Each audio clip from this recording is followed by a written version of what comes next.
I had the strangest dream last night. Oh, yeah? We were eating lunch at Popeyes, and my chicken sandwich had the most perfect buttermilk-battered filet and a toasted brioche bun. That wasn't a dream. That's a dream come true. My new chicken sandwich is actually perfect.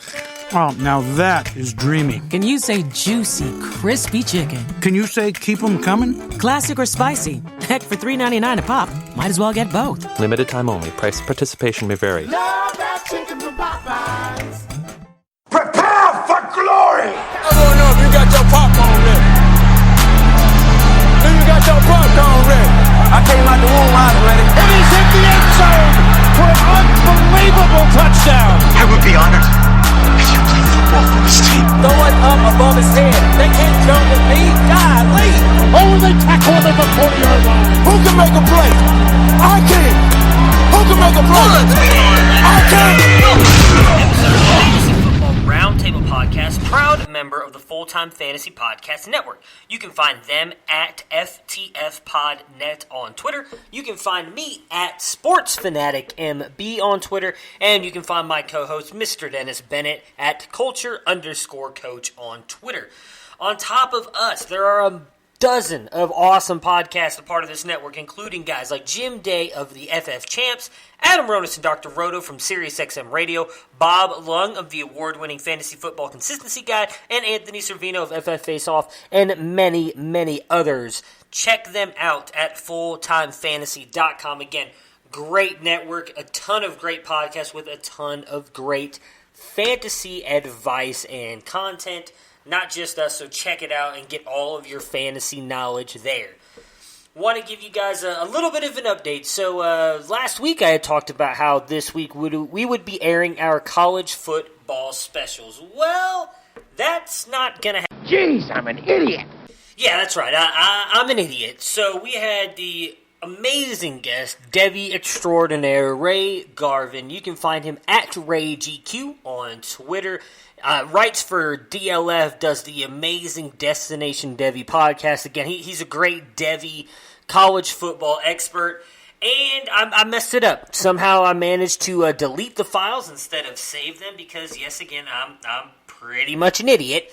So we will be doing our wide receivers and tight ends this week, and then we will be getting Mr. Garvin on with us to do a full college preview that will come out before the college football season. I didn't want you guys to think that I had lied to you, so I just wanted to give you guys a heads up, let you know that, yes, I'm an idiot, man, and I did mess that up. But moving forward, as I said, we'll be doing our top 24 wide receivers today. We've got an interesting little run with this thing. We've done our quarterbacks and running backs already, and we will finish up with the tight ends this week. Again, we got preseason games coming on this week. All the teams are playing preseason 1 games, obviously, this week. We'll preview some of those and talk about those on Thursday's pod as well. Obviously, not a lot of probably starters are playing in these first preseason games. That's stuff we will touch on for sure on Thursday. Before we get into the breaking news and obviously bringing Dennis on here as well, I want to talk about Vegas. Whoa! Road trip! Vegas! Vegas, baby! Vegas! Get it done! So just a reminder for you guys, me and Dennis and the Fantasy Football Roundtable podcast will be at the Fantasy Football World Championship September 5th through 8th. Dennis will be there on the 5th, enjoying the opening night kickoff party and all that stuff at the Palms Resort. We will be recording the podcast live from Radio Row on September 6th and 7th. We will be doing some Twitter live stuff as well, along with Facebook. Again, we cannot wait to get there and do this. It's going to be a whole lot of fun. A ton of drafts going on in the Fantasy Football World Championships. Both Dennis and myself will be participating in those drafts as well. Give us a chance to win some big money, put our money where our mouths are, and kind of go up against the Sharks and the best in the world. So it should be a whole lot of fun, but just wanted to give you guys an update on that. And last but not least, I also want to let everybody know the same with the Midwest Fantasy Expo, something we've talked about many a times here. So again, Dennis will be there on August 18th, this Sunday, at 12 p.m. at the Canton Cultural Center in Canton, Ohio. A lot of great other podcasts will be there, such as the Dynasty Nerds, Fantasy Footballers, Roto Viz, the Blast Ball Girls, and a bunch of others that have just been continually adding themselves into this. It's going to be huge for fantasy football. If you are a fan of any of these shows or just fantasy football in general, and you're going to be near Canton, Ohio, or in the near vicinity of it on that Sunday, head up there, guys. It's going to be a blast. You'll get to meet in person with a lot of the experts, a lot of people who produce these podcasts and do all these sites, rankings, everything. You get to talk to them in person about your teams, any questions you have. They'll be doing live mocks. They'll be talking about strategies on the live stage. You'll get to see podcasts being recorded live on the big stage. You know, unfortunately, we won't be doing that this year because I won't be able to make it up there for that, but that is the plan next year. So if you guys come next year, you'll be able to see us record live, but there'll be a bunch of podcasts recording live. It's going to be an awesome time. If you guys use the promo code NIGHTS, that is KNIGHTS,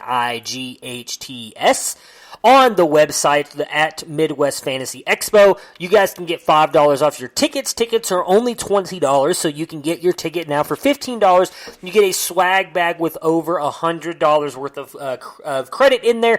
So in the end, you really end up quadrupling your money as it is just by going. Even if you don't go talk to anybody, the swag bag alone is going to be worth more than the ticket.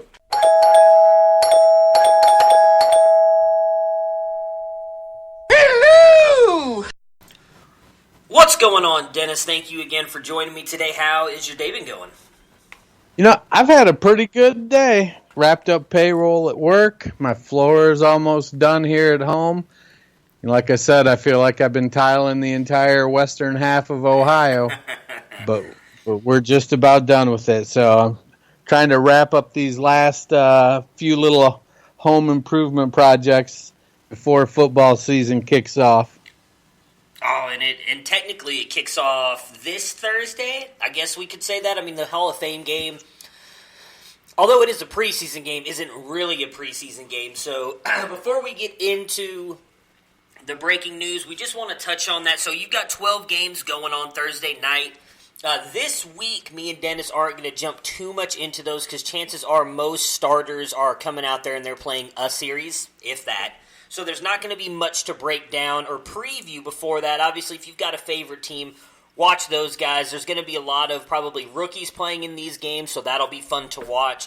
But really, the starters and anybody fantasy relevant are not going to do much this week. We will review the games next week, especially if there's anybody that goes off. We'll all be watching for that. But just to give everybody a heads up, we do know games are starting this week. Again, 12 of them Thursday night. So that'll be interesting. Then you've got a couple Friday night, Saturday as well, and then I don't think there's any games Sunday. There are not. So you've got 2 games Friday night and then 3 games Saturday night. So just a weekend loaded with football should be awesome. I mean, I'll be watching whatever game is on, I think the NFL Network's Thursday is the Giants and Jets.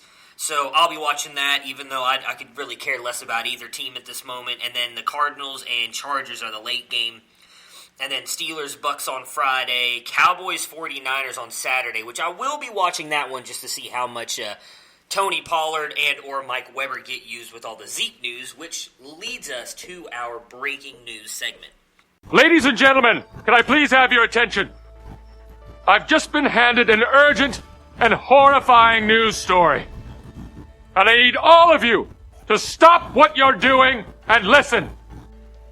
All right, so for starters, let's just jump right back on the Zeke news. I mean, I know it feels like we've talked about him pretty much every podcast we've done here lately.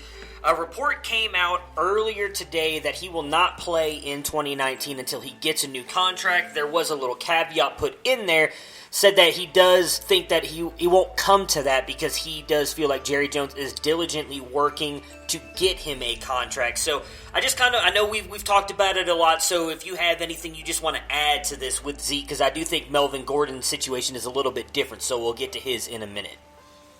Well, I think for me the big issue was the August 6th, but Dallas blinked and they picked up his option, and so now he has a little bit more leverage with them doing that. The big thing for me is how much, is Jerry gonna really prioritize the triplets? I think he is. I think he's looking at that, and he's working hard, and it wouldn't surprise me to see them wrap up all three of them just right in succession. Though I did see a thing with Amari Cooper saying, he didn't necessarily need to get a deal done. Yes, I saw that. He's looking at it and thinking, you know what, I'm going to go out, I'm going to be the number one here, and I'm going to go out and kill it. And if they don't want to pay me, then somebody else is going to pay me.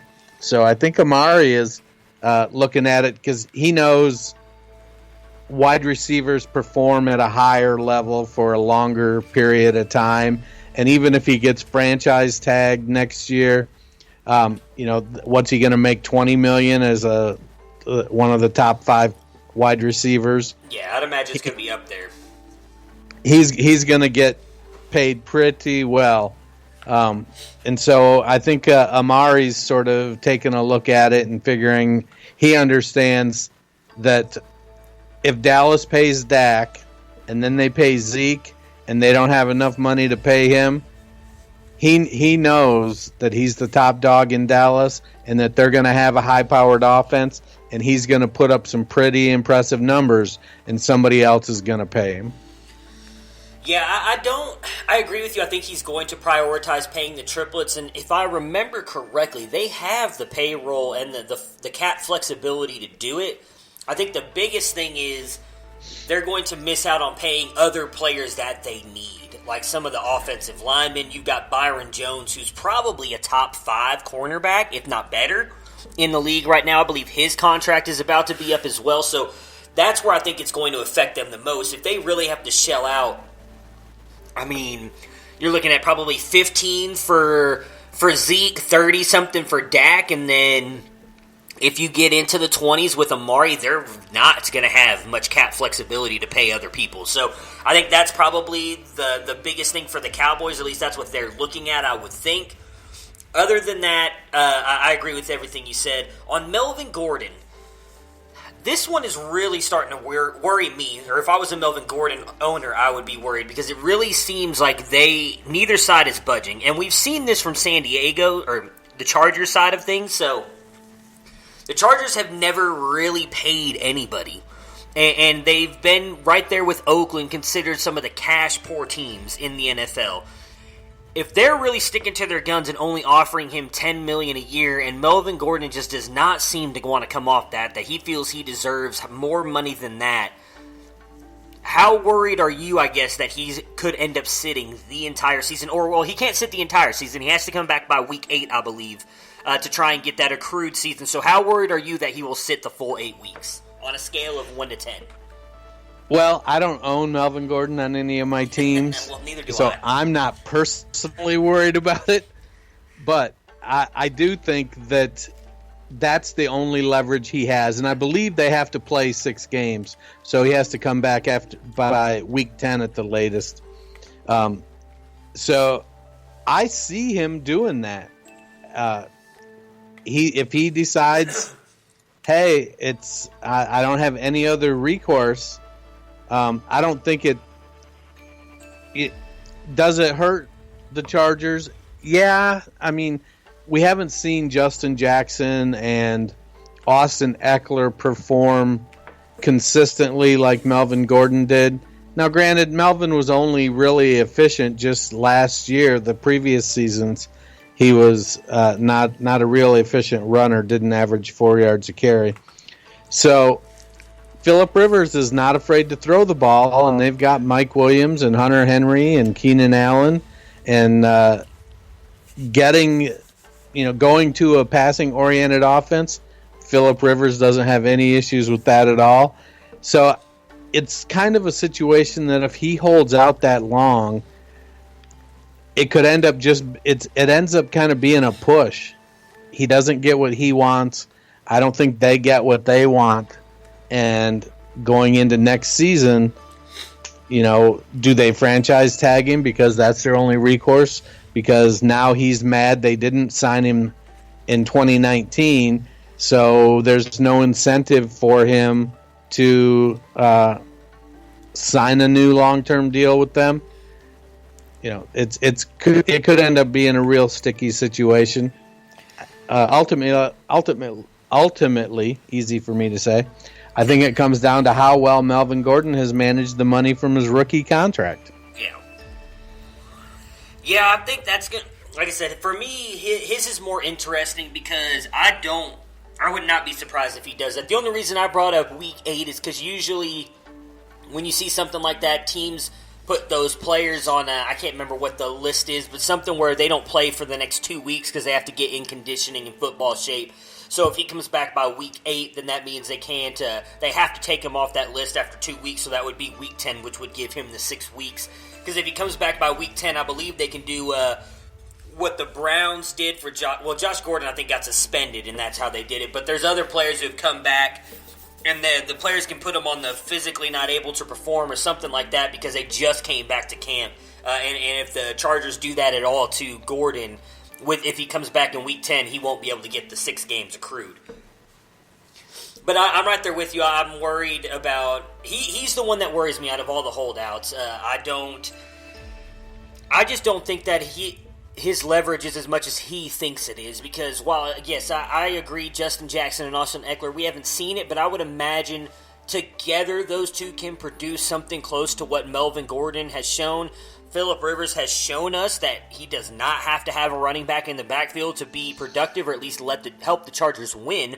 And with that wide receiver core, Hunter Henry coming back, if he's healthy at all, that defense that they have, which is likely going to keep them in every single game, they might not need Melvin Gordon. And if they come out there and they start winning without Melvin Gordon, if they end up with a winning record, say they go in 5-3 or 6-2 or even 4-4 into Week 8 before Gordon comes back, he's lost all of his leverage, in my opinion. So it's a dangerous game that he's playing. I get it. I've said before, I'm very much pro player in the NFL. They have short shelf lives, so get all the money that you can. But again, I believe I said this in the last podcast. If they're offering you $10 million and you want $12 million a year, why not just hit back and be like, dude, give me 10.5 and let's go. Right? Like, meet them halfway. Do something. Because if they're really not willing to budge off of $10 million right now and you want 12, 13, 14 and they're not going to give it to you, you might end up sitting out and then who knows what happens to you in the future. Some of the other news we've got, so just really quick on the Zeke thing, there was a story that just got updated by Kevin Patra, I believe is how to say his name, an NFL writer, that the Cowboys have made generous offers to Dak, Zeke, and Cooper, trying to make the two into one there. So it'll be interesting to see if that plays out at all into something. That just got updated about 15 minutes ago, that all three of those guys have gotten sizable offers from the Cowboys. Really not a whole lot of other news outside of two stories for me. One of them not a big thing, but looks like Dwayne Haskins right now is starting as third on the depth chart behind Case Keenum and Colt McCoy as the starter. That's interesting to me. The Redskins have liked Colt McCoy for the past couple years. There was a lot of hype about him last year when Alex Smith first got hurt, and then, of course, Colt McCoy broke his leg in that next game. Interested to see what he can do with the Redskins offense. Do you have any thoughts on Dwayne Haskins being third and Colt McCoy being the starter there in Washington? Well, I think a lot of it's just window dressing. Haskins has the most natural talent of any of the three of them. It'll just come down to can Haskins process the NFL speed quickly enough to be able to handle being an NFL quarterback as a rookie. I think part of the challenge he faces is that he did only start for 1 year at Ohio State before he came out. Now, he played a decent amount the previous year, but a lot of it was in blowouts against teams that, frankly, weren't terribly good. And so he does have some proving to do there, but he's got all the tools. I like Haskins as a prospect, but I think that there's going to be that who gives us the best chance to win mentality coming out of Washington, And by who gives us the best chance to win, I think it comes down to who's going to make the fewest mistakes. Yeah. Yeah, I agree 100% because the one thing we all have to remember here with Washington is Jay Gruden is probably starting this year on the hot seat. He's been there for a couple years. Ever since Cousins left, that was only a year ago, but they've really kind of struggled to put anything consistent together while in Washington. Now, I don't think Jay Gruden is a bad coach, but I do think that this is somewhat smartly a move to try and help him stay in Washington. I heard the narrative the other day that, well, if he would put Haskins out there, maybe the front office would extend him for a couple years, saying, hey, look, he's got a rookie quarterback now. Like, he's not going to be able to win this year. But as he stated in an interview I saw yesterday, Colt McCoy knows the offense. He knows it better than Case Keenum, and he definitely knows it better than Dwayne Haskins. So I get him trying to win. They do have a good team around them. A lot of people want to kind of write off the Redskins because not a lot of people talk about them. But even if Trent Williams doesn't come back, he's holding out right now. They still have one of the better offensive lines in the game if they stay healthy. They have, two good running backs in Darius Geis and Adrian Peterson. Chris Thompson is also very good when he's healthy. Jordan Reed can be an elite tight end when he's healthy. And they have a lot of wide receivers that could do something. It'll be interesting to see if any of them step up. They added a couple rookies. We haven't seen Josh Doxson break out yet, and they've got a pretty good defense as well. So, and in the division, I think is fairly winnable. I mean, I would say the Cowboys and Eagles are definitely a step above Washington, but you never know what could happen. So it's going to be an interesting watch for sure with the Redskins on what they do. The last news item came over the weekend, I believe, in Donta Foreman of the Texans getting cut. He did then get picked up by the Indianapolis Colts. For me, this is kind of a little to do about nothing, I think. I really think they picked him up to kind of give that little added depth with them having to put Spencer Ware. I think he's out for the year with an injury. I don't remember exactly what injury he has, but I know he's out for the year.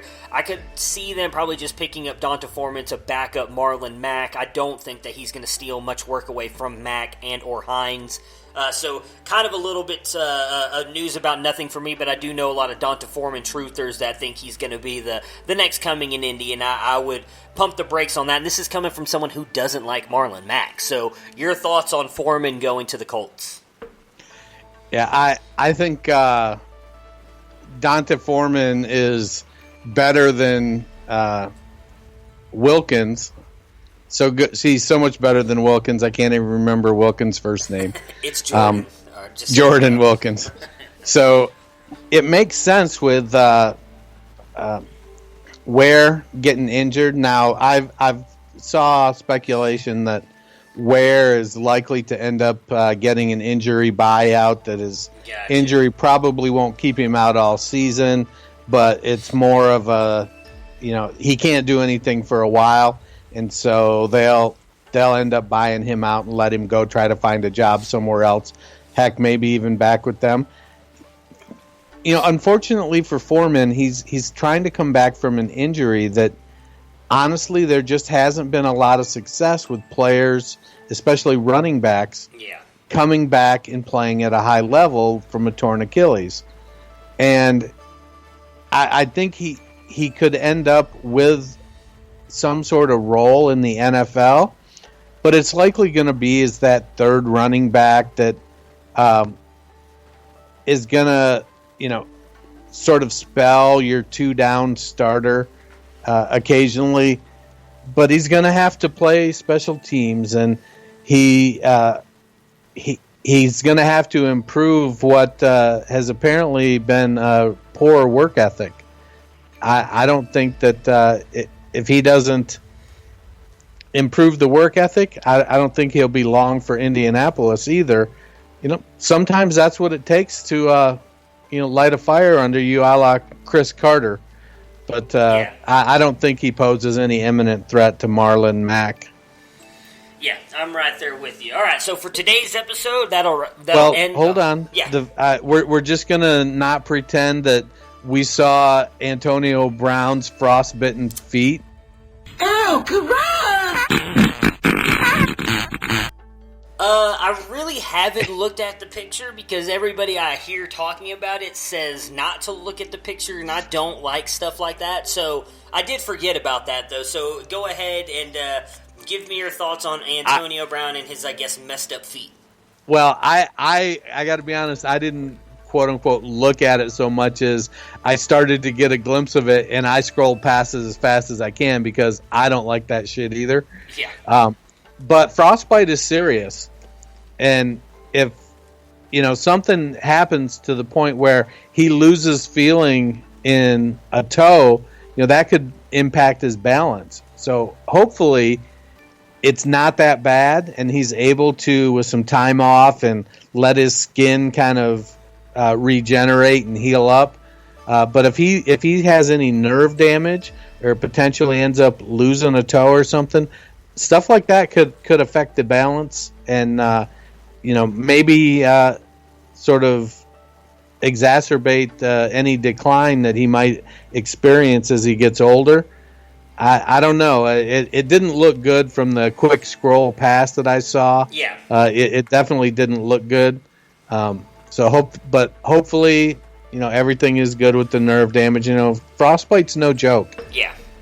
Yeah, so for those of you who don't know, I did hear this morning that apparently he was in a hyperbolic chamber and either didn't have anything on his feet or didn't have the proper footwear on his feet, and so that's what's causing the issues. And I'm the same as you. I did not look at the picture. I've heard that it is bad, though, and like I said, I'm not one for that stuff, so I have avoided it as much as possible. I'm sure eventually I'll see it because it'll pop up on my Twitter timeline or something at some point. But so far, I have managed to avoid seeing it. So that, right there, ends our breaking news segment. And today's episode, as I talked about in the introduction, we will be now doing our top 24 wide receivers. We did our quarterbacks first and our running backs last week.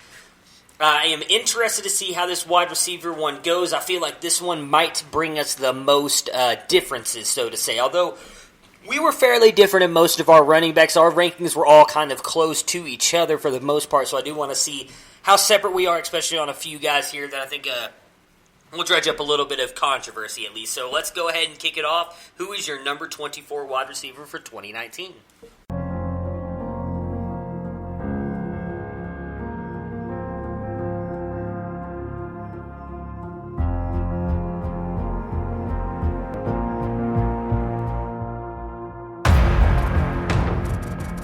Resulted in his highest completion percentage of his career, and down he goes! It's Beckham getting loose, and he's going to take it the distance! 87 yards!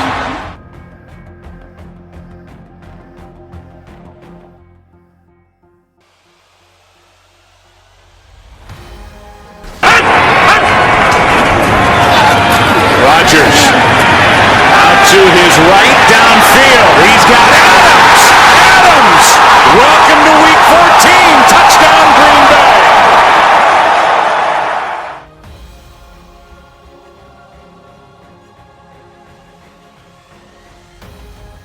To be with this winning team, a chance in his career to be part of a great team. Here's Hilton blitzing off the slot again. Passer Hopkins. Oh my goodness.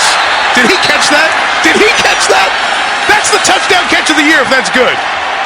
They're still talking about it. There's a flag down. If he got that inbound, that's the touchdown catch of the year. Tip it up to yourself. He tries it one-handed here and just tips it up and then goes with the other hand. Oh, what an unbelievable catch. Well, I am going to roll out the only Big Mike Williams from the Los Angeles Chargers as my number 24. I really like him to,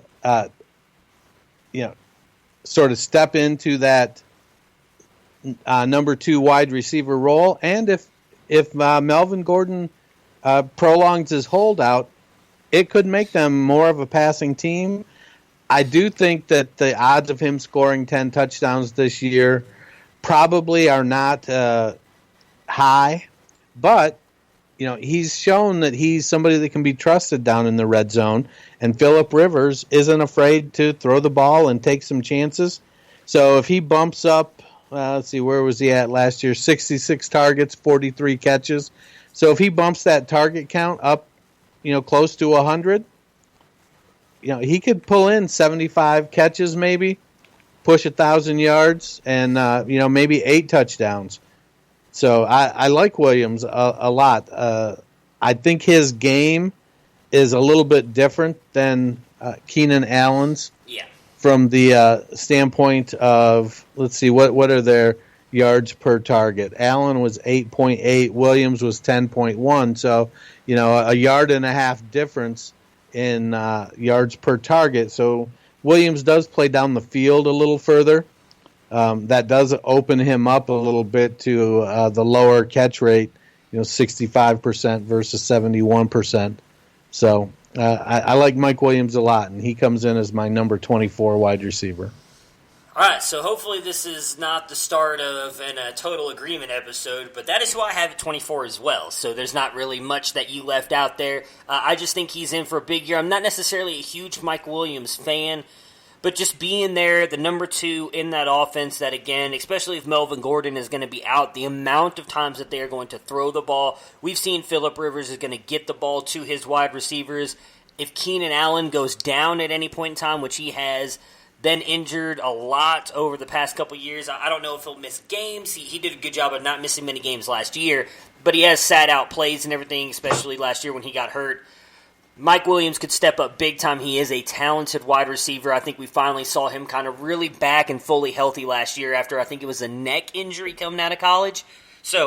Or back injury. So I'm excited to see what Mike Williams can do in a good offense on a team that is likely going to be throwing the ball. I think he's going to get a lot of touchdowns.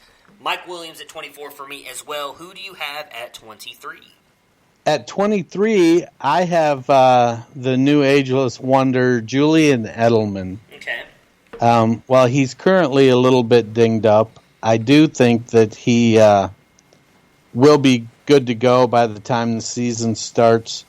I'm looking to see where his finish was last year in 12 games. I must have missed him here on the Fantasy Pros PPR. Or maybe I just can't read it. Wide receiver 20 in 12 games last season in PPR. So, he's going to be the safety blanket. He's going to get you the first down. His yards per target, lower than Keenan Allen at 7.9, in a career 7.2. So he operates in that underneath area, but man, he seems to be always open. And Brady trusts him to be where he's supposed to be. He's currently, let's see, what's that? Oh, he's dealing with a thumb injury right now. So he should be ready to go by week 1. So I have Julian Edelman coming in at number 23.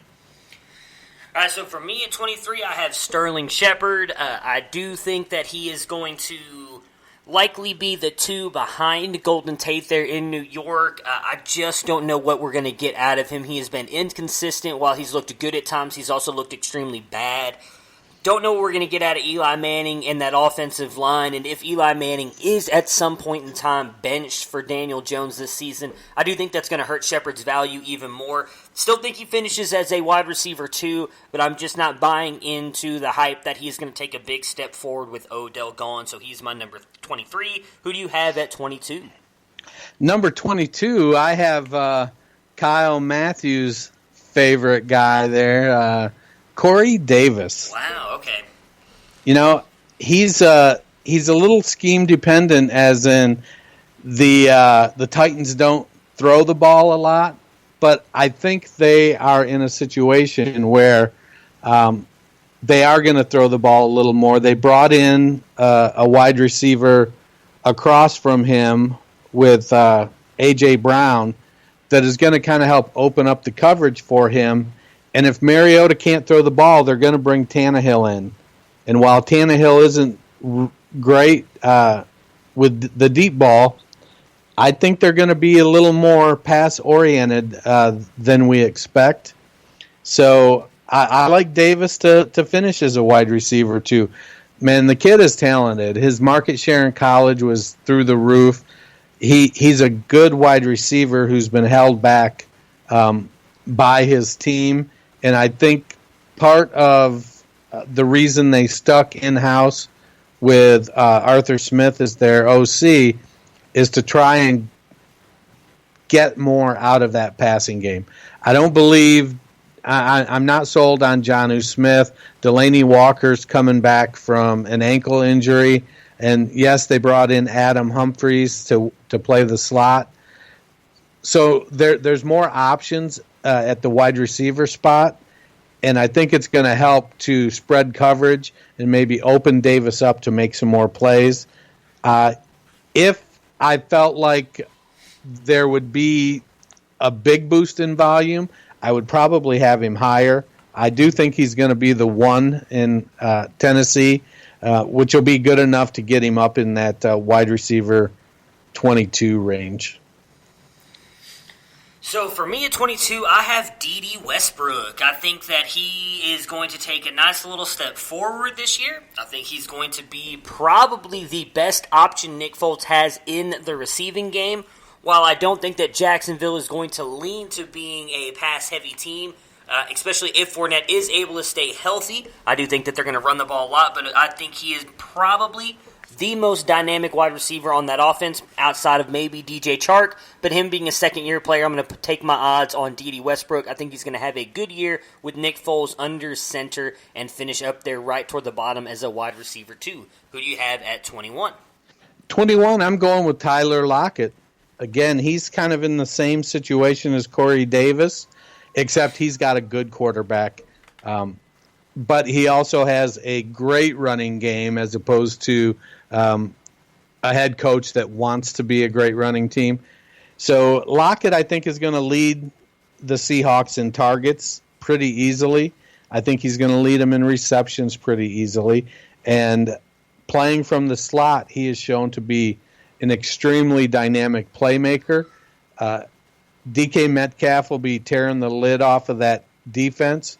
He's big and fast, and all it's going to take is just a couple shots early in the season to make teams respect Metcalf as a deep threat, and that's going to open up things for Lockett. And I just think Lockett is going to – it wouldn't surprise me if Lockett gets 50% of the targets.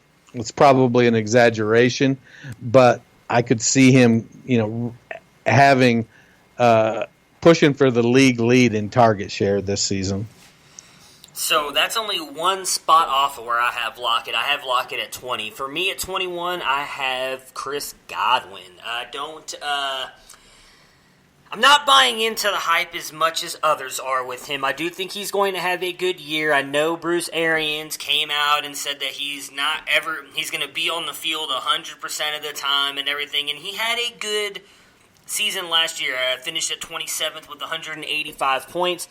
I just don't necessarily believe in Jameis Winston. I know that Bruce Arians is being held up to be this QB whisperer, but if you really go back and look at the QBs he's had, I mean, Big Ben, Kurt Warner, I mean, come on, man. Like, that's not Andrew Luck when he was in Indy. Like, it's not like he's had a really bad quarterback that he's had to play with. So I don't know necessarily if Jameis Winston is going to turn it around and be able to fling it all over the field and limit the turnovers because he turns the ball over a lot. Everybody is also big on O.J. Howard. Well, O.J. Howard, Chris Godwin, and Mike Evans can all have amazing fantasy seasons. At least I don't think so. Well, and Jameis came out, I think, just today or maybe yesterday saying that one of the things he's working on to limit turnovers is checking the ball down. And gotcha. So that's going to, that could have a negative impact on Godwin and by default Mike Evans as well. So if he decides he's not going to take those chances downfield. Yeah, that'll. Well, it could. Although I hate to say this because I'm kind of in a way defeating my own argument, that could actually help Godwin if he's going to be in the slot because he'll likely be somewhere near the line of scrimmage. But I'd imagine when he says taking a check down, he's going to the tight end or the running back. Although right now Peyton Barber is a decent receiver, but not very explosive, and we've seen Ronald Jones, at least at the moment, has still shown that he's got brick hands. So yeah, it's going to the check down back is going to be Dario Gunbowale. Gotcha. All right. Well, regardless, I don't think that Chris Godwin is going to be in for this huge breakout wide receiver one season that many do. I do think he obviously has a better season than last. I have him jumping up to 21. Again, finished 27 last year. Who is your number 20? At number 20, I'm going with, my man, my hometown guy, Juice Landry. I think Cleveland's going to be throwing the ball, and I think they're going to have quite a powerful passing attack, and I think it's going to allow Landry to settle in nicely as a wide receiver to Odell Beckham, and I think that he's going to get enough volume, but I think he's going to lose some touchdowns because Beckham is a monster in the red zone. Nick Chubb is a beast when it comes to running the ball, and David Njoku is 6'4" with 8-foot long arms, and so there's a big red zone target there. So I think Jarvis is going to be strong in PPR. He's going to catch a good amount of passes. Wouldn't surprise me if he has one of those 90 catch, 900-yard seasons that really drive some volume with PPR. But I think he might struggle for touchdowns, and I don't think he's going to play down the field much. I think he's going to settle into the slot in 3 receiver sets and work the short game like he's historically been so successful at.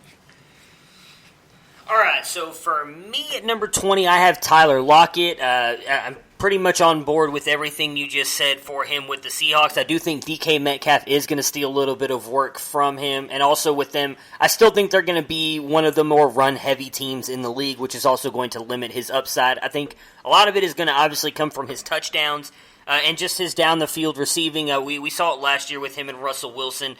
They had a dynamic connection down the field. I think that will return somewhat, and that's why I have him coming in here at 20, just a few spots lower than what he finished last year at 16, but it's mostly because I really think a lot of the guys ahead of him, again, if they all stay healthy, are in for huge years. So who do you have at 19? Coming in at number 19, I'm going with DJ Moore. I think he's going to be the number 1 in Carolina. He's dynamic with the ball in his hands after the catch. He's a great route runner. He can get space downfield. He can make plays in the deep game. I think part of his challenge is going to be Christian McCaffrey still just sucking up targets. He's that safety valve. McCaffrey plays in that short game, and he sucks up targets. And then the ascension of Curtis Samuel as well. So I think McCaffrey and Samuel are that's what's going to keep DJ Moore from moving into that elite echelon. I think he's got elite skills, but I just think that being in Carolina where he's competing with Christian McCaffrey for so many targets, and then if Greg Olsen is healthy, he's such a safety blanket for Cam Newton. I like DJ Moore a lot. I think he's going to have a good year. I have him at 19, up from finishing 36 last year. So I think he's up. He's in for a really good season.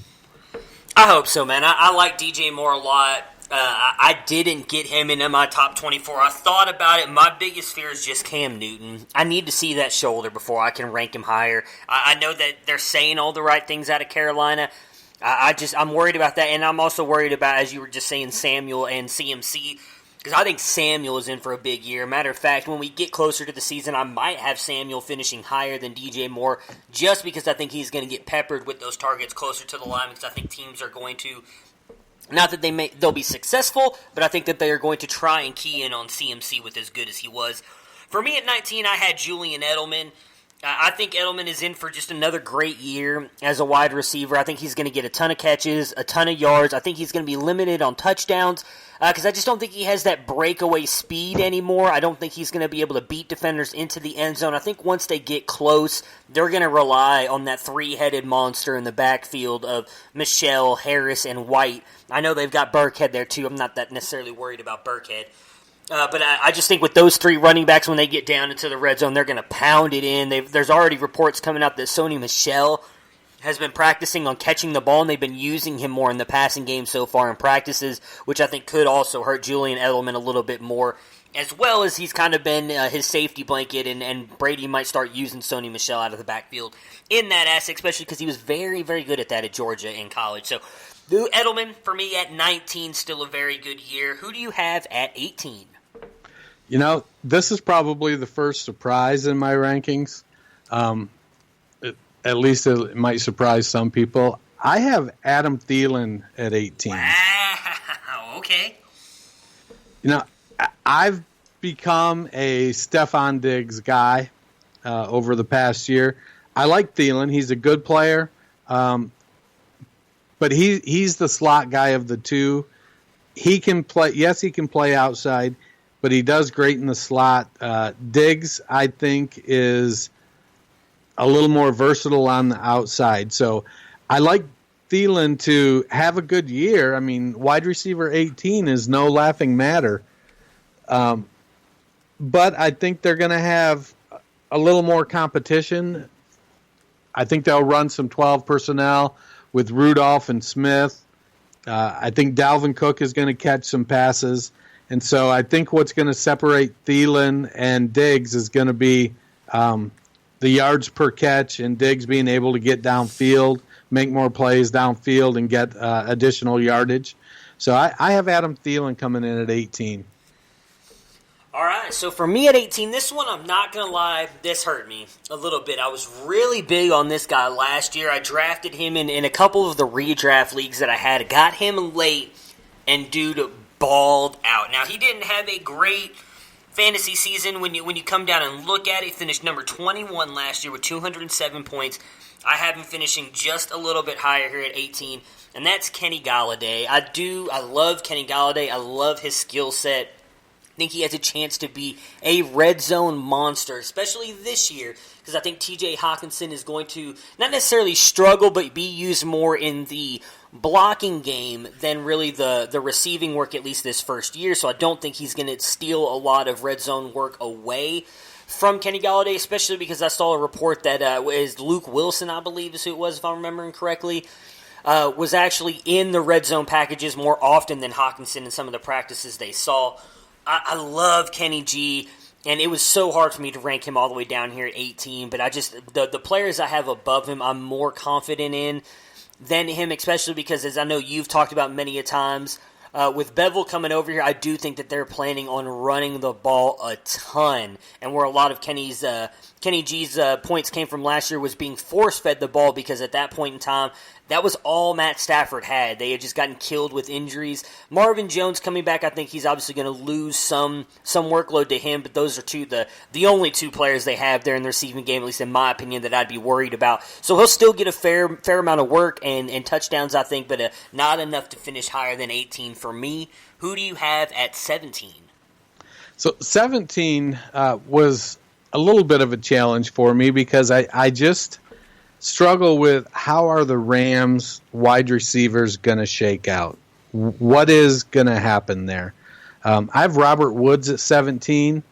I like Woods in his versatility. He plays well in the intermediate area, and then he's got the speed to if he catches that 10, 12-yard pass, he's got the speed to be able to pull away and take it to the end zone.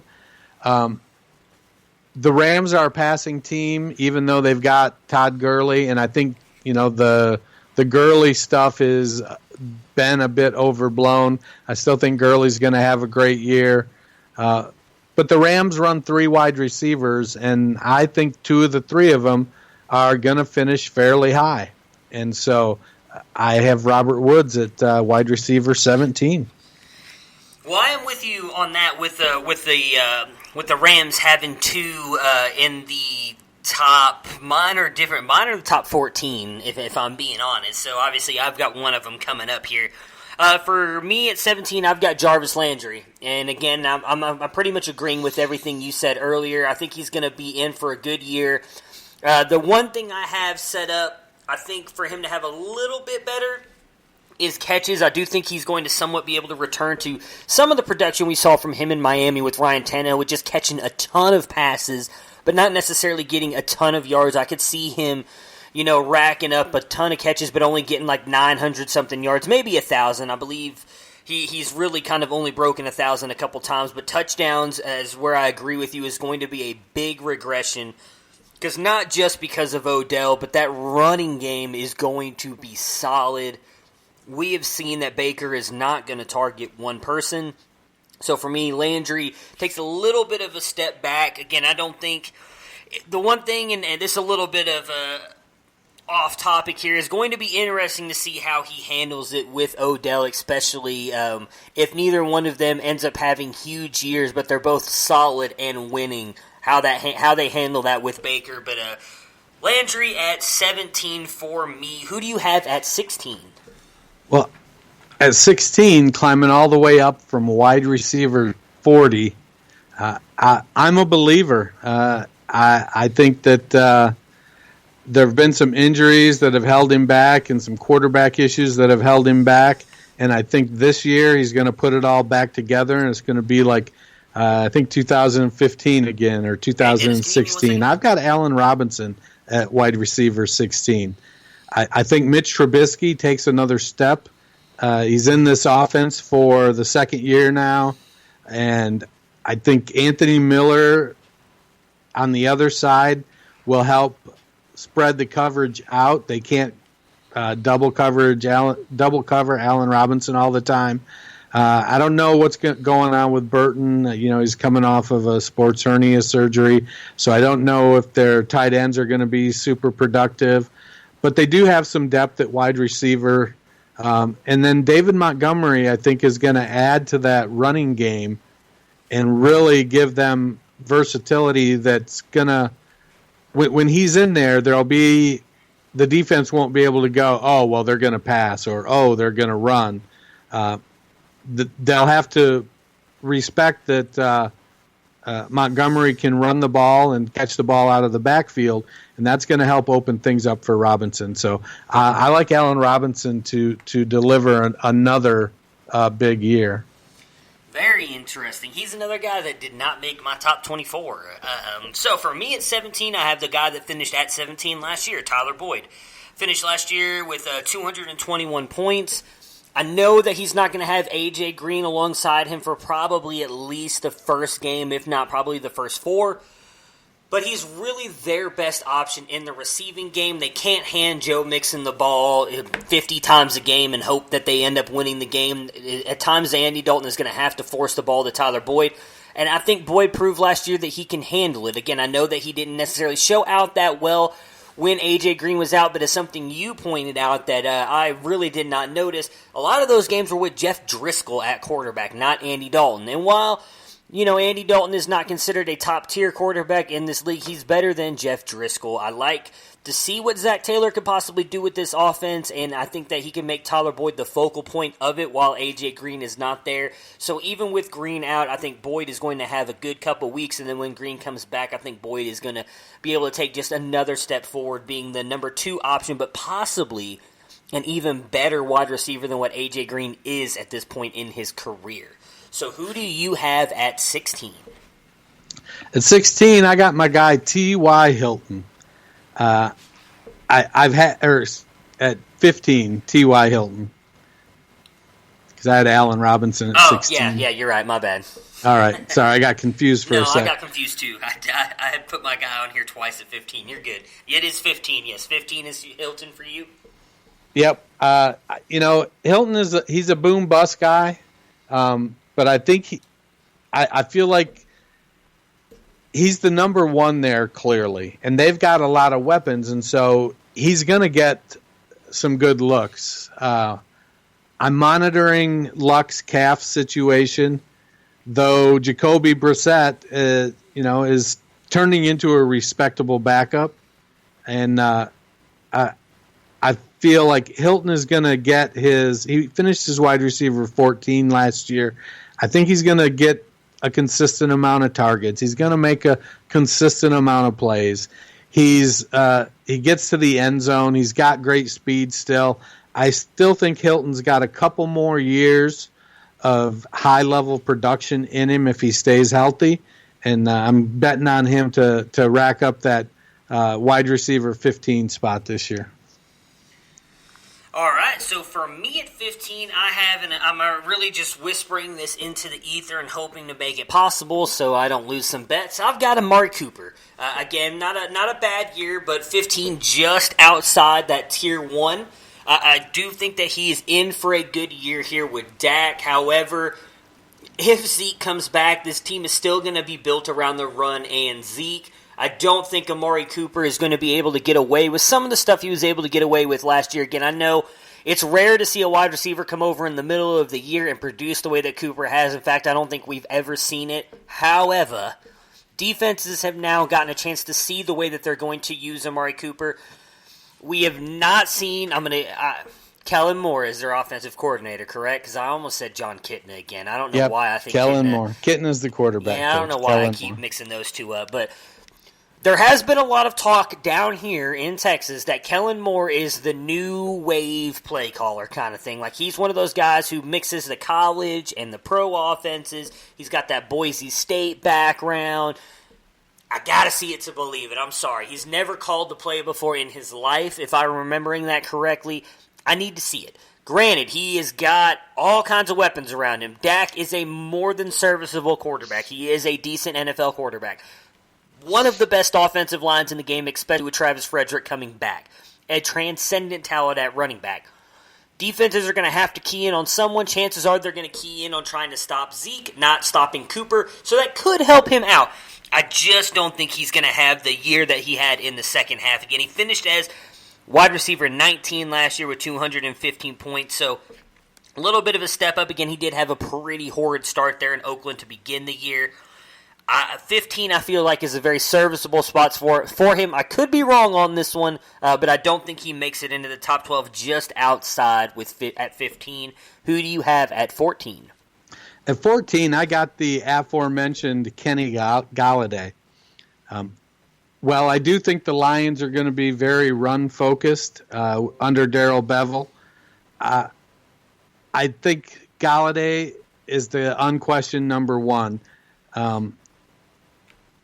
What the hell is his name now? Marvin Jones is a really good wide receiver too. I think he's shown that he can stretch the field and he can make plays and he's great at the point of attack. But Kenny Galladay is a full-grown man, and when you throw the ball in his direction, he's going to go get it. They don't call him Babytron for nothing.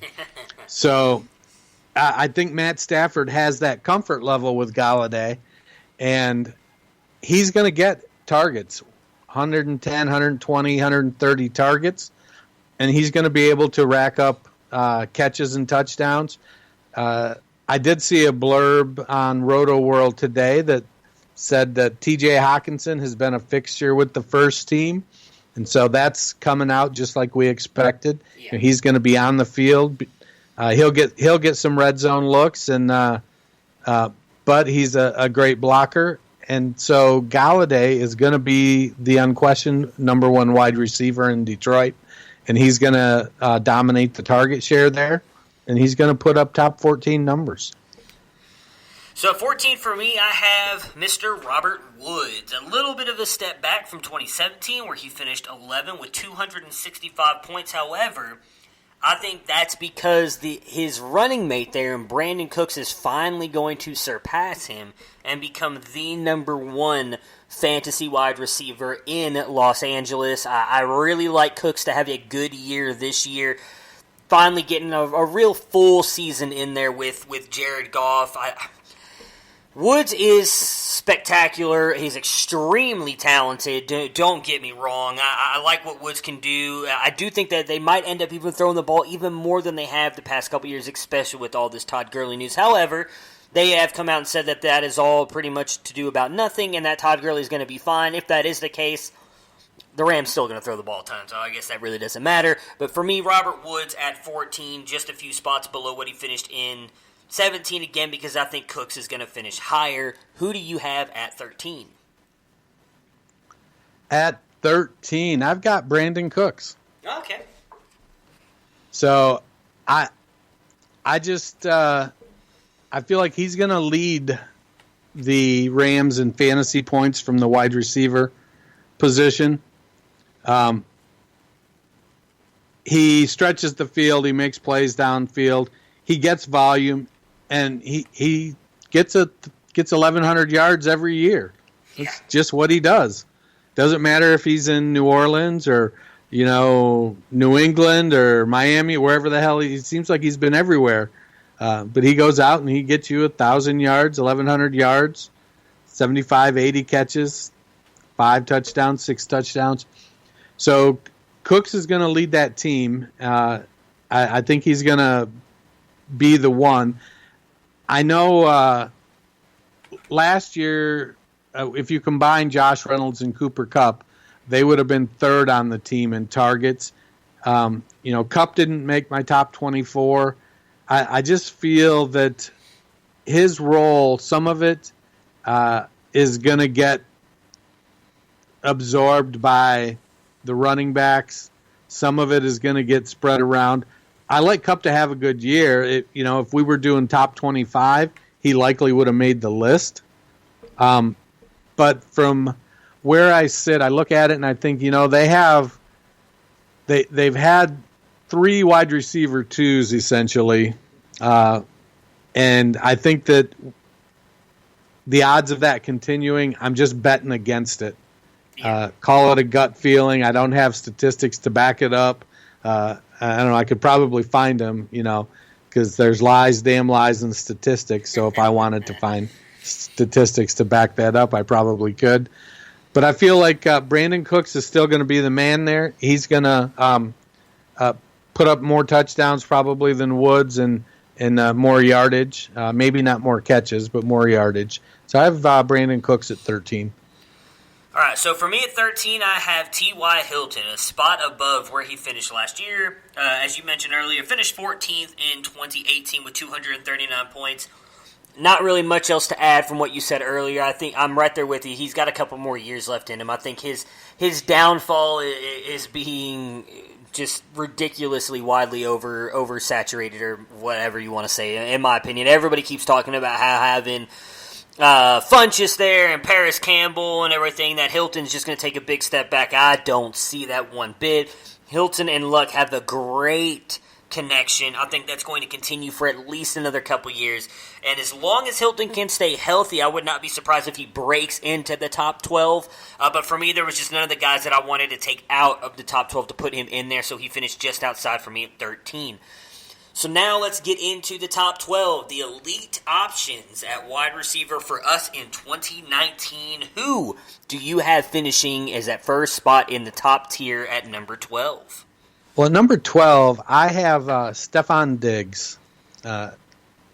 Like I said when I was talking about Thielen, I think Diggs is going to lead this team in receptions and yards. He's good for 100 catches. He's just dynamic. He get the ball in his hands. He's fast. He's agile. He can catch the ball super. Honestly, you're splitting hairs when it comes to him and Thielen. I just like Diggs. I think Diggs is the one who's going to put up the numbers, and I think there's enough talent in Minnesota that he's not going to. He's never going to move into that top 5 just because of the wealth of talent they have in Cook and Rudolph and Smith and Thielen. So he doesn't quite make that, best of the best. But man, you've watched him since he came out of Maryland, and the dude is a baller. He goes and gets it, and he does. He moves. As Hank Stram would say, he matriculates the ball down the field. All right, so for me at number 12, I have Brandon Cooks, one spot above where he finished last year at 13 with 243 points. And I'm right there with you. As I said, I had both of them right there in my top 14. So Woods at 14, Cooks at 12. Think he's going to get more yards and touchdowns. I'm right there, lock in step with you on him becoming the one in Los Angeles. Again, last year when he came over, I think from the trade in the preseason with the Patriots, he finished with 1,200 yards, not being in that offense whatsoever. Again, a completely new system. Some of that, I'm sure, is something to do with Sean McVay and the way that he is able to scheme wide receivers open. But now Brandon Cooks has been there for a full year now. He got a new contract with the Rams, knows he's going to be there for a while. I think this is going to be a huge year for a guy who is consistently overlooked. He is never, at least from all the talk I see from a lot of analysts, considered a top option in the fantasy game. This year is going to be the year that he jumps up into that top 12 and shows everybody exactly what he is made of. Who do you have at number 11? At number 11, I have Antonio Brown. Ooh, a nice little fall from Brown. Okay. That's probably as much an indictment on the Raiders offense and Derek Carr as it is on Antonio Brown. Certainly the frostbite issue needs to be monitored, as that could have quite a detrimental effect. But I do think he's going to get the lion's share of the targets. But Derek Carr just, in my opinion, isn't a terrific quarterback. He's an Andy Dalton, which can be good sometimes, and other times it's, can be a nightmare. They have to develop chemistry, and historically, wide receivers changing teams don't typically meet their historical numbers that first year. And so I'm going to buy into Antonio Brown taking a drop, in part because of the offense he's going to be in, the quarterback he's going to be playing with, and changing up and going to a new offense. All right, so for me at 11, I have Mike Evans, dropping 2 spots from number 9 in 2018 with 284 points. And a lot of the same analysis I gave for Chris Godwin, I'm going to give you here for Mike Evans. I just don't think that Jameis Winston is going to be able to limit the turnovers as much as we hear that he is going to be able to. I didn't even know about the him checking down factor that you brought up earlier. If that's the fact, or if that is a fact, I agree with you 100%. What you said, that'll hurt Mike Evans' numbers even more again. Still a good year, wide receiver 11. I think he's going to still put up a decent amount of touchdowns. I just think he's going to lose some catches and yards to Godwin and Howard, both up and coming in this offense. And then whatever work goes to the running backs, if that does happen, I think is going to affect Evans' numbers just a little bit and dropping him down 2 spots. Who do you have at number 10? Number 10, I've got your favorite wide receiver, Amari Cooper. Oh, God, really? I do, man. I got to be honest, I struggled with having him that low. Interesting. Okay. Well, let me know why. Well, I've been talking all off season about I feel like Dak is ready to take a step. He's got the most talented receiving core he's had, excellent offensive line, great running back. I think Michael Gallup is poised to take a year 2 leap at the other wide receiver, and now all of a sudden you've got a superstar on one side and an emerging talent on the other. And the defense has to decide, where are we going to double cover? How are we going to play? Are we going to go zone? Well, if you go zone, Amari Cooper has shown that he's an elite route runner. He's going to find the open spot in the zone. And Dak is going to throw the ball more this year. If Zeke doesn't come back, they're not going to have a whole lot of choice but to throw the ball more. And so I think that the table is set for Cooper to step up and have a big year. All right, well, that plays perfectly into my hand because I want to make a little show bet with you then here as soon as I give you my 10. Because although you have him much lower than I have Cooper, I feel like both of us are kind of betting on these wide receivers to have good years. So at me for 10, I have Adam Thielen. I think that he is proven that he can be a top-tier talent. I agree with you that I think Diggs is going to take a step forward. That's why I have Diggs higher than Thielen.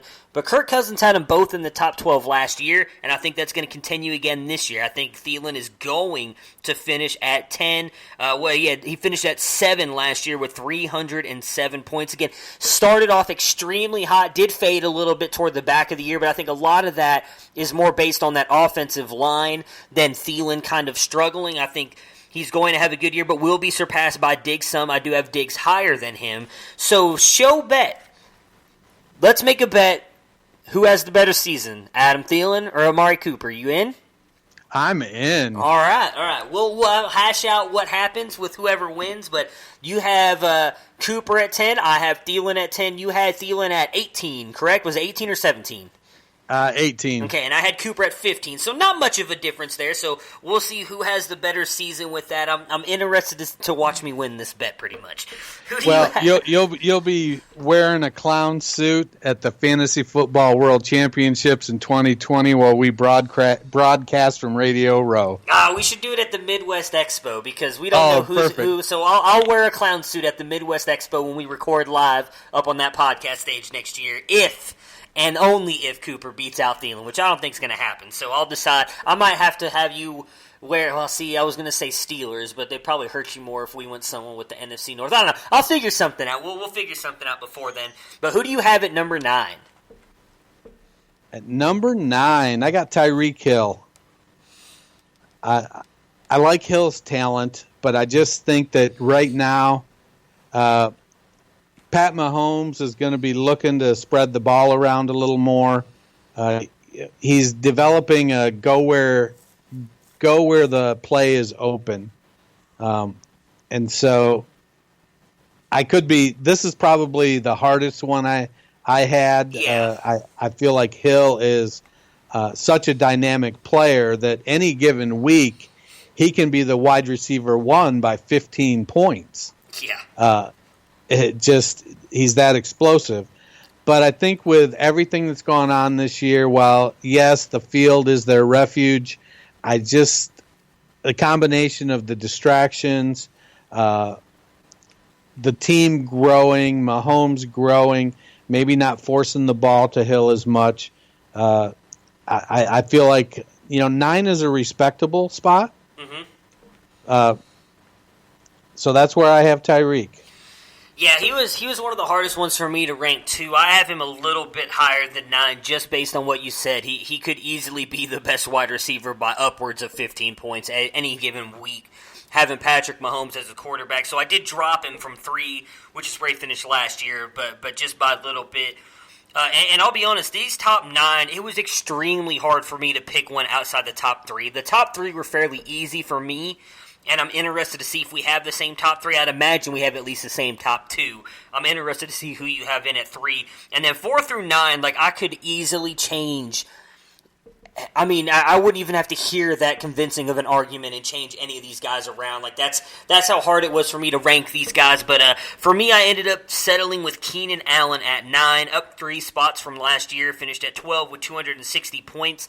And the only reason I didn't have him higher than my next 2 guys, which I thought about, was because I do agree with you in Mike Williams taking a step forward. We've never really seen him have a true dynamic receiver on the other side of him. Travis Benjamin, Tyrell Williams, while good wide receivers, are not at all what we all think Mike Williams could be, and so that is what, for me, kept him from going even higher. Had Mike Williams not been there this year, or it was hurt, I think I probably would have had him in my top 5 or 6, but I dropped him all the way down to 9. Who do you have at 8?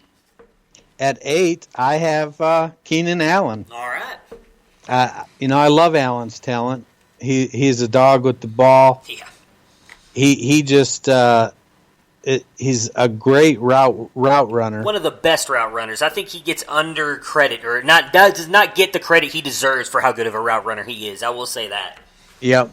And so, he had 136 targets last year, 97 catches.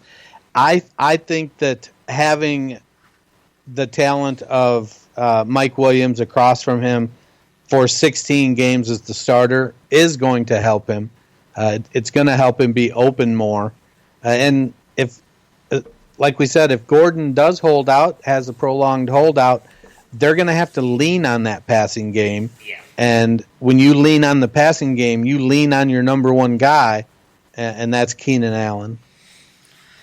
All right, so at number 8 for me, I have Antonio Brown, dropping down from the 5 spot with 323 points, and that is all really based on things you touched on earlier. I didn't even factor in the frostbite thing. I did these rankings last week when we had decided we were going to do this, so I didn't factor that in yet to my rankings. I probably would have dropped him lower. I don't know if I would have had him as low as you did. But maybe right around 10 or 12. Where'd you have Brown at again? I can't remember. I had him at 11, and okay, I didn't. So. That was not including the frostbite. Right. Yeah. I know that you saying that. I was just saying I didn't even factor that in either. So actually, we would probably both had him right around the same. Then I would think had I thought about using that. For me, a lot of his production in Pittsburgh came from the off-script play with Big Ben, which is based on the chemistry that the two have had over the years. I don't know if he's going to have that with Derek Carr, especially with missing all this time right now. This is when you're going to get that chemistry. So he's missing all that time this year. He is still a dynamic receiver and is going to be the best receiver that they have there in Oakland. He has put up 6 straight years of 100 catches, so I can't imagine that this is a year that it's going to break. I just don't see him getting the multi-touchdown games that he was getting in Pittsburgh and being force-fed the ball like he was in Pittsburgh. I could be wrong on that fact because we did see that happen with Jared Cook last year, who was by far their best receiving option in Oakland. I just don't see him having the success, though, that he had in Pittsburgh, so that's why I had to drop him down to 8. Still a very serviceable year, almost right there in that top edge of the wide receiver 1 category, but dropping down to 8 for me. Who do you have at number 7? At number 7, I'm going with Mike Evans. I love big wide receivers. I love big wide receiver 1s.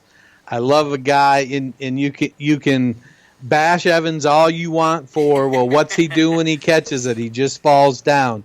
Well, he catches it, and he falls down in the end zone. Or he catches it, and he's 25 yards down the field. So, yeah, maybe he's not the most athletic guy after he catches the ball, but you can throw the ball in his general direction, and he's likely to come down with it. I just feel like, for me, when I look at what I expect out of the Tampa offense, I do expect them to throw a lot. Even if Jameis does check down, as reported by the Tampa Bay Tribune, does check down more, then what that does is that will start to pull defenses up. If that safety is one step closer to the line, that might give Evans that crack that he needs to catch that pass.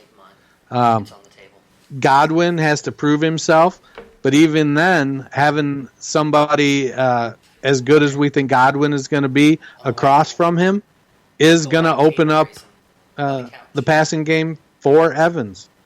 It takes a defender off of him and makes them have to cover more of the field. So for me, I like Mike Evans. I've got him as my wide receiver 7 this year. All right, so for me at 7, I have Stephon Diggs. As I said, I think he's going to have a better year than Thielen. Finished as wide receiver 10 last year with 266 points and did only play in 15 games. I think, again, with a full year now with Kirk Cousins and who is it? Stefanski, correct? That's the offensive coordinator that stayed there. Now they've got a full year in his offense. Took over not mid-season, but I think it was at least week 10 or 11, 12. Later in the season when DiFilippo got let go. They are going to run the ball more. We know that. That's what Mike Zimmer wants. But with Dalvin Cook as dynamic as he is, I think that could open up the play action for those guys. Again, Kirk Cousins, now a full year with those guys as well. Another guy who's being underrated. I think he's a phenomenal quarterback, a guy who's going to get the ball to Thielen and Diggs. Again, I said earlier, produced them both as top 12 wide receivers last year, and I think Diggs takes that big step forward. Because as much as I do love Adam Thielen, I think Diggs is more talented, and he is going to ball out and become the number one in Minnesota this year. Who do you have at number 6? At number 6, for the 2019 season, I have Michael Thomas. Oh my goodness, really? So we're going to be different on our top 3. Interesting. I love Michael Thomas, but I do think that the Saints last year was maybe the start of a trend in passing volume. Breeze is great. He's very accurate. Thomas catches everything. He's the unquestioned alpha receiver in New Orleans. And honestly, I literally just dropped him to 6 about 45 seconds ago. As I looked at I flip-flopped my 5 and my 6. And honestly, it comes down to expected volume on my part. Gotcha. Well, I'm not going to lie. I completely messed up my rankings, and I just now realized it as I was looking at mine. So this is going to be interesting because I'm not going to lie. I left off a top probably 4 option, and I don't know how I missed that completely, so this will be interesting. So at number 6, I have Tyreek Hill. Again, he finished number 3 last year. We know he's not going to be suspended. Dynamic threat on the field with Patrick Mahomes. I do think that he might lose out some. We've seen Mecole Hardman having some pretty good videos in camp. Travis Kelce is a stud. Yeah, well, I'm right there with you. Hardman. I'm not saying he's going to do anything, but they've got other players outside of Hill. I mean, if you believe in Sammy Watkins, he is technically still there somewhere. I just think that Hill is not going to get all of the work. The defenses are now, while it is going to be hard to figure out a way to stop Patrick Mahomes, especially with his off-script plays that he completes, defenses have now had a full year to kind of watch tape on him. I do think they're going to attack him a little bit differently. We'll see if that affects Tyreek Hill any. I believe that it will. And so I think that's what's going to drop him from 3 to 6. Who do you have? We're jumping in here now in the top 5. Who do you have at number 5? At number 5, I have Julio Jones. Recently moved up from number 6. Gotcha. and honestly, it came down to, as I was sitting here and I'm staring at him, it came down to expected volume, and I just think Julio is going to get more volume. The Falcons are going to throw the ball more. They are a pass-first team, and it's going to be Jones and Ridley and Hooper. And who do you throw the ball to the most? You throw the ball to Julio Jones. He's going to get his 130 targets, 140 targets, and it may only be 15 or 20 targets more than Michael Thomas, but it's still more, and Julio is deadly with the ball in his hands. I love me some Julio Jones, and so I'm going Julio Jones at 5. All right, so that is who I completely forgot on my list, if I'm being honest. What the flip? I don't know how I forgot him. Either I deleted it at some point and didn't save it, but I just realized it when I was looking here at my top 5. I was like, so I wonder, when you said Thomas, because I'll just be honest, I have Thomas in my top 3. So then I was thinking in my head, I was like, well, who is he? Oh, it's got to be Julio. And then I looked at my list and was like, I'm just going to cuss. How the fuck did I leave Julio off? So, yeah, I don't know.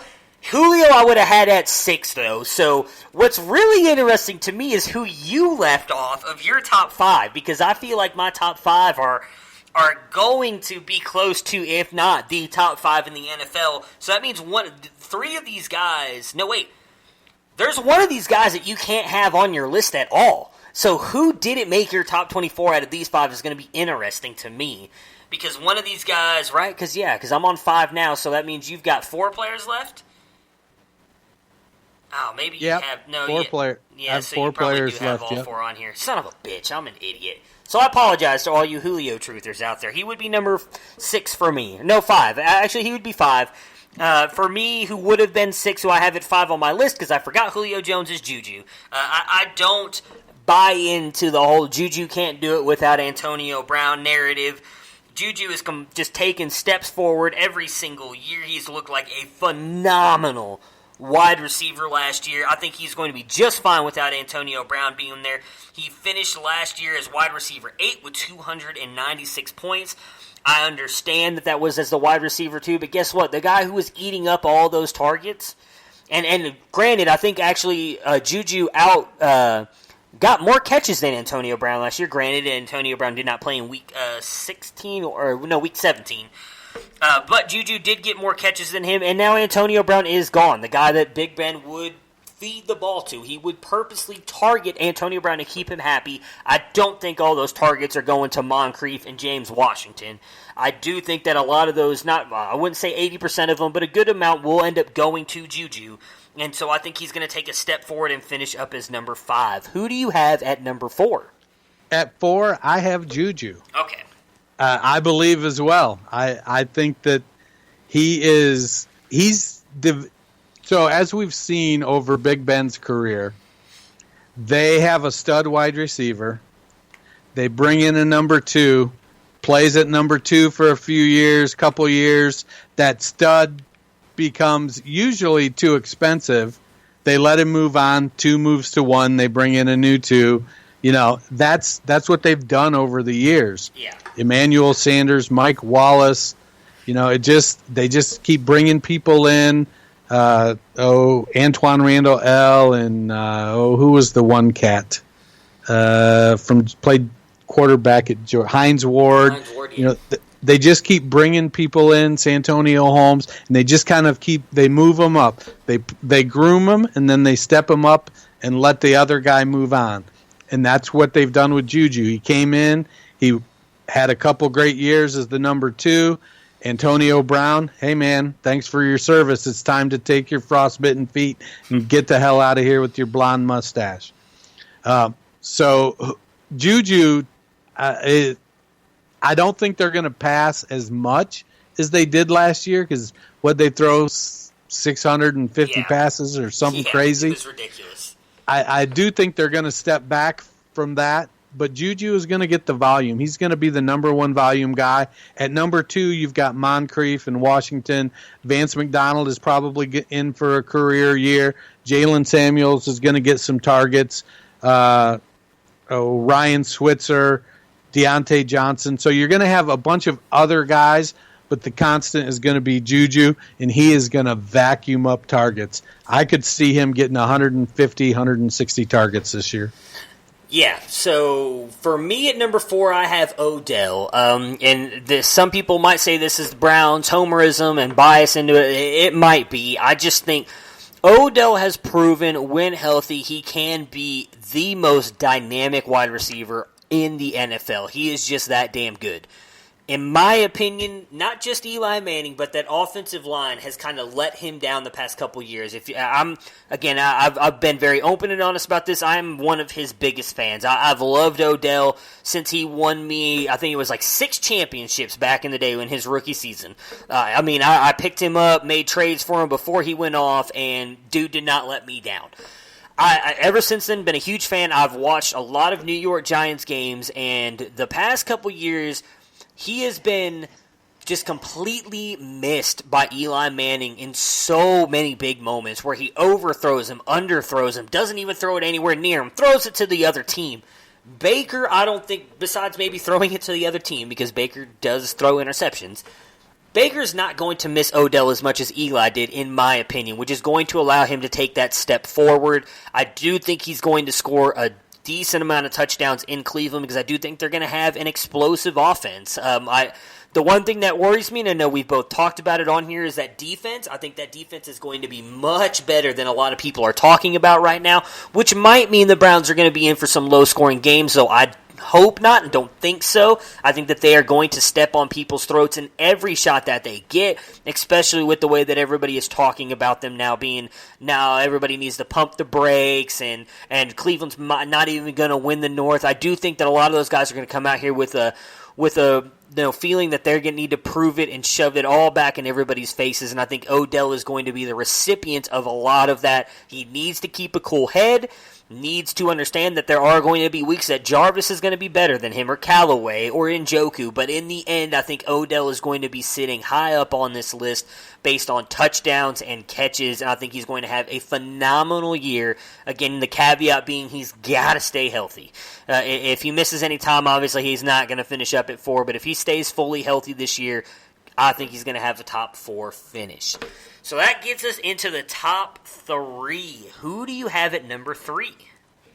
At number 3, I'm going with Devontae Adams. Ooh, okay. I love Adams. He's got a great quarterback. New offense this year.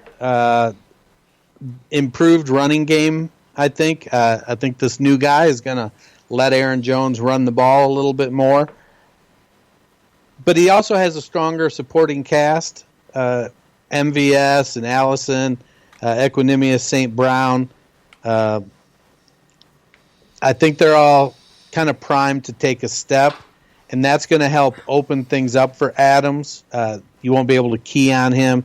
He's a monster in the red zone, and I feel like we're looking at, it wouldn't surprise me a bit if Adams finished as the 1. He's Aaron Rodgers' guy. He's the new Jordy Nelson. He'll be open when Rodgers needs him to be open. And so I have Adams at number 3. All right, so I'm not even going to lie. I have Adams at 1. I think he's going to have a phenomenal year. So that I was a little surprised that you have him at 3, but I don't disagree with some of the narratives you just said. For me at 3, I have Michael Thomas. Again, based on everything you said earlier, I think Thomas is in for a phenomenal year. My biggest thing for moving him up this high is they just don't have anybody else. I don't think any of those guys are going to take a step forward. I know they got Jared Cook, and I'm sure Jared Cook is going to have a good year by tight end terms. I don't think he's going to eat in Michael Thomas's oh my goodness, what production there. That was the word I was looking for. I don't think he's going to eat into Michael Thomas's production that much. I think Thomas is in for another phenomenal year this year. What did he finish at? So he finished as wide receiver 6 last year with 315 points. I think he's just going to not necessarily knock that out of the water, but have an even better year this year. So who finishes at number 2 for you? Well, and you thought at number 4 you might experience some homerism. I've got Beckham at 2. And I'm basing it on the expectation that he stays healthy all year, which is a big if. I'll be completely honest. Yeah, it is. That him playing all 16 games is not a regular occurrence. But I do think that the Browns are going to pass. I think that as good as their defense is likely to be, the Browns have been carrying a chip on their shoulder for the last 20 years, and if they can beat the snot out of the other team, they can. I think Freddie Kitchens and the Browns, I think they're looking at it from the standpoint of it isn't our job to stop us. And so that being said, we have probably the most explosive offense in the NFL. And Odell Beckham Jr. is one of the most explosive players in the NFL. Yeah. And Baker Mayfield is one of the gutsiest quarterbacks. And he'll throw he does throw more interceptions than you'd like, because I don't think he's ever seen a guy that wasn't open. Yeah. Yeah, that's so very true. I think the two of them are a match made in fantasy football heaven. Yeah. So I'm looking forward to watching them, and I've got Odell Beckham at number 2. I'm going to be counting points. Hey, I wouldn't be any happier to be wrong on that one, to be honest with you, man. I love Beckham, and I would hope he has a phenomenal year. So for me, 2, I imagine, is your number 1 then, and that's DeAndre Hopkins. There's really nothing negative you can say about Hopkins. He is by far one of the best, if not the best wide receiver in the league. The only reason I have him below Adams is because Adams finished just 4 points behind Hopkins and played one less game. I understand what you were saying about Adams and everything with his new offense. But for me, I just think he is definitely Aaron Rodgers' favorite weapon and his go-to guy, and we've seen what Rodgers likes to do with those guys, going all the way back to Jordy, Randall Cobb when he had a couple good years. I'm forgetting who right now off the top of my head. But Donald Driver was another one who he just had a phenomenal connection with. I do agree that they're going to have a better running game this year, but when it comes down to the red zone, I think Davante Adams is just going to eat in the end zone. Last year, a stat that we talked about, I believe we had Kyle and Brandon on a wide receiver episode earlier in the offseason. Davante Adams had at least 80 yards or a touchdown in every single game that he played in last year. That is just phenomenal to do that. I think that he's going to continue to do that, or if not better this year, because while I do agree that they're going to have a different offense and possibly better offense, I think in the end that all helps Adams. And then that's the only reason I bumped him ahead of Hopkins. We had Bob Lung on also earlier in the offseason when his consistency guide came out. He talked about how Hopkins was right there as one of the best wide receivers. I believe was the most consistent next to Antonio Brown. And was almost on a longer streak. He had a chance to beat Antonio Brown's streak this year. I think that will happen. The only thing that worries me about Hopkins is that offensive line. If Will Fuller stays healthy, I could see Hopkins losing some work to Fuller. And I do think because of how bad the offensive line likely will be again this year, I think Kiki Kuti is going to take a little step forward this year, which I think will also eat into Hopkins' production just a little bit, because I could see Watson trying to check down to Kuti more often than he would have in the past when he was just throwing those lasers down the field to Hopkins, because he knows that you can throw it within probably a 5-yard radius and Hopkins is going to go up and get it. So, I would not be surprised if these two don't finish again in the same within a few points of each other. The only reason I dropped Hopkins was I'm just a little bit more worried about his offensive line and the other weapons around him than I am as of Adams. So that all being said, I imagine your number one is DeAndre Hopkins. That's what I figured. I just love that man. I'm right there with you. He's phenomenal. It's ridiculous. There's not a lot you can say. He's the target vacuum. I get Fuller. When Fuller's healthy, he makes plays, and QT makes plays. But man, it's the DeAndre Hopkins show. Porous offensive line or not, Watson is mobile, so they can move him around. Bill O'Brien schemes that offense through DeAndre Hopkins, and he's my number one. Until he gets dethroned, I'm going to keep him there at number one. I just feel like, man, he's like it's like watching Baryshnikov out there, or one of the great masters when he's out there running routes and catching balls, covered, uncovered. One hand, two hands, one hand, one leg. It doesn't matter. You just throw it in his direction, and he's going to bring it in. Yeah, like I said, it was very hard for me. I was going back and forth on those two for a while, but I'm going to stick with Adams. I've said it multiple times this offseason, and I think Adams is going to be the wide receiver one in 2019, and I can't back down from that now. So thank you, everybody, so much for listening to us today. If you have time, please rate and review the podcast. We would truly appreciate it. Other than that, we will be back on Thursday with a tight end episode. And then next week, we will be doing something a little bit toward what Dennis mentioned earlier with the Cleveland Browns. We will be talking about the top offenses in the league. We will be going through and doing a little exercise that I'm quite excited about. I don't want to say too much about it because I want everybody to kind of find out about it as they listen on next Monday's episode. So again, guys, thank you so much for listening to us. Dennis, before we cut out of here, let everybody know where they can find you on Twitter and if you've got anything in the works with Dynasty Nerds. I am at culture_coach on Twitter, and we are, ramping up our preseason content on Dynasty Nerds, looking at some potential player profiles, some IDP articles. We got John Glosser's been working on I guess for lack of a better term, a coaching scheme article where he kind of reviews the coaching schemes from each offense. And we will be looking at just putting out a couple articles a day, and we're excited to be pumping that stuff out. For sure. It's awesome. As we've said multiple times, it's only worth a cup of coffee, guys. 1 cup of coffee a month, and it is well worth it for everything you get from the IDP, redraft, dynasty, Devy content, everything. It's the best in the biz, so definitely check that stuff out.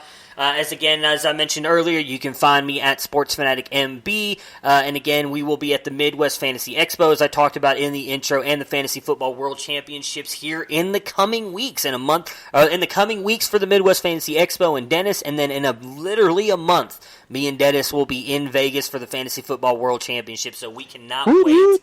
It is going to be an exciting month for us as we are ramping up into the NFL season, guys. Again, make sure to watch out. We won't really be talking much about the games on Thursday while we're recording because they will all be getting to start, but make sure to watch the games Thursday if you want to get any ideas of rookies and any other stuff, and then we will have full breakdowns of those as well, or at least the standout performances breakdowns in the coming weeks. And as the starters start ramping up their playing time, me and Dennis will definitely start getting in and breaking down those preseason games. So Dennis, thank you so much for joining me today, and have a great day.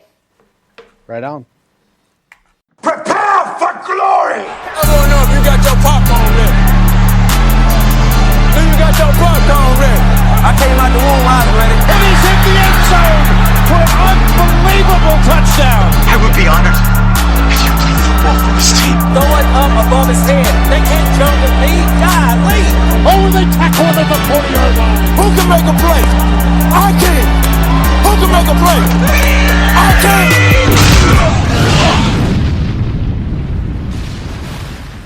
Say Metro by T-Mobile got the best deal in wireless, and it's all for you, all for me. Just switch quickly, cause Metro has 2 lines for $80 and 2 Samsung Galaxy J7 Star phones for free, plus Amazon Prime included. That's the way wireless should be, only at Metro. Plus sales tax and activation fee. $50 plus rate plan required. Not valid for numbers currently on T-Mobile network or on Metro in past 90 days. Offer subject to change. Offer valid for new Amazon Prime members. Amazon Prime has a $12.99 per month value. Restrictions apply. See store for details and terms and conditions. The Starlight Lounge presents An Evening with the Progressive Box. Old moon, yeah. That's Hugo, tickling the ivories. He just saved by bundling home and auto with Progressive. Gonna finally buy a ring for that gal of yours, Hugo? Send her my condolences. Hi-oh! This next one's for you two. There's a burglar in my heart. Thank you. Progressive Casualty Insurance Company and affiliates. Discounts not available in all states or situations.